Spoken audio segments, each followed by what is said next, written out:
Welcome to W&L Sports Weekly. I'm Jeremy Franklin. On our first show of 2020, we'll visit with women's swimmer Caroline Florence and men's track and field captain Jay Roberts. But we begin with a quick look back at the weekend in Washington in the athletics. Women's basketball improved to 6-2 in the ODAC with a 91-46 home win over Virginia Wesleyan. Men's hoops fell 82-74 on the road to the Marlins. Wrestling came in fourth at Lycoming's Bud Whitehill Duels, going 3-0 in round-robin group action before falling to nationally ranked opponents TC&J and Wisconsin Eau Claire in the championship bracket. At Shenandoah's K and J.J. Smith Invitational, women's track and field won 4 events, while the men's team notched 3 first-place finishes. And men's and women's swimming both recorded dual meet wins over VMI. Joining me now is Caroline Florence, senior swimmer from Dallas. Caroline, welcome to the show. Thanks for having me. Since you got back into the pool in January, you've beaten VMI, you've beaten St. Mary's. What's been working well for the Generals as of late? So I think the team's mindset has been really positive all season. We've done a really great job of pushing each other. But for VMI and St. Mary's in particular, we just come off a training trip in Miami, which is where we have some of our toughest practices, and then continued to have some challenging practices since coming back from break.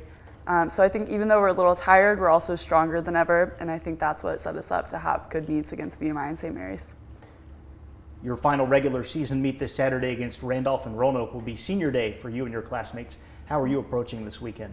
So the seniors are really excited. It's our last meet in the natatorium, which is bittersweet, but we have a lot of friends and family coming in, so we're excited to get up there and race. This is also our last meet before ODAC, so it's extra important to practice our race strategy and gain some confidence going into conference. There are 20 days between the meet on Saturday and ODAC's in February. How important are those 3 weeks of training as you prepare for the conference championship?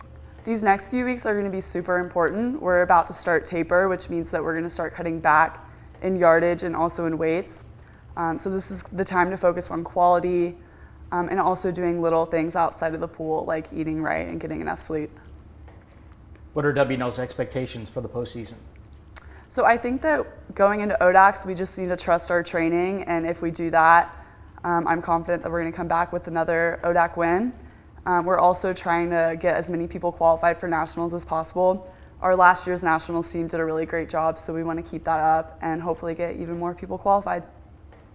Caroline, thank you for joining us. Best of luck with the rest of the year. Thanks, Jeremy.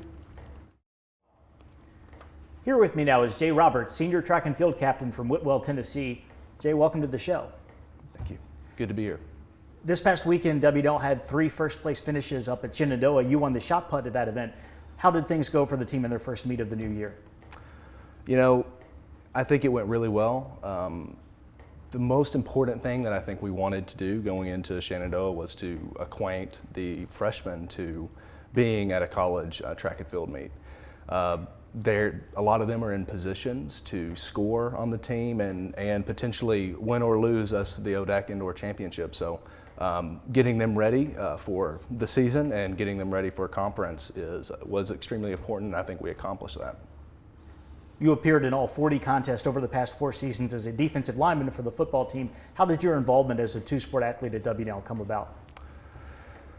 Well, I tell Coach Ewell this a lot. I was a football player first, in the sense that I guess I was technically recruited as a football player, and then Coach Ewell somehow got wind of my throwing experience in high school, and he reached out to me and was like, would you be willing to throw, or would you like to, what's your plan being at W&L? I'm like, of course.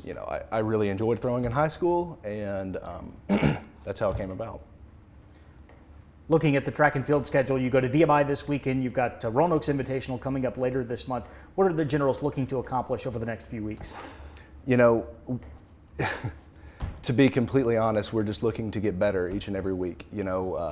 Like we did have a couple of first place finishes at Shenandoah, but we always want to get better. Even with my finish in the shot put, that's not where I want to be as the season rolls on, and I don't want to continue to see progress. And I'm taking notes of people that are doing well, but that's not the end all be all. We want to continue to get better each and every week, and of course continue to get those freshmen ready to roll, because they are an incredibly important part of the team. What are the Generals' expectations for the indoor season? Our concrete goal is to win ODACs. In my career, I've never lost an indoor ODEX. I'm 3-0 at the indoors, and it's extremely important to us to do that so that we can set the tone going into the outdoor season. Being a two-pronged season, it definitely is hard to stay focused like towards the end on outdoor, because you go from indoor right into outdoor, but the indoor is just an intermediate goal to perform well in the outdoor season. So we're excited, and I think we have a really good team, and I definitely would say that we're, if not the favorites, we're the second to favorite. So. Well, Jay, thanks for joining us here. Best of luck throughout both indoor and outdoor season this year. Thank you, sir. It's time now for a look at the upcoming weekend. Men's and women's track and field head across town to compete in VMI's Kedet Invitational. On Saturday, swimming will play host to ODAC foes Randolph and Roanoke, while men's basketball takes on Shenandoah at the Duchess Watt Tennis Center. For W&L Sports Weekly, I'm Jeremy Franklin. Thanks for watching.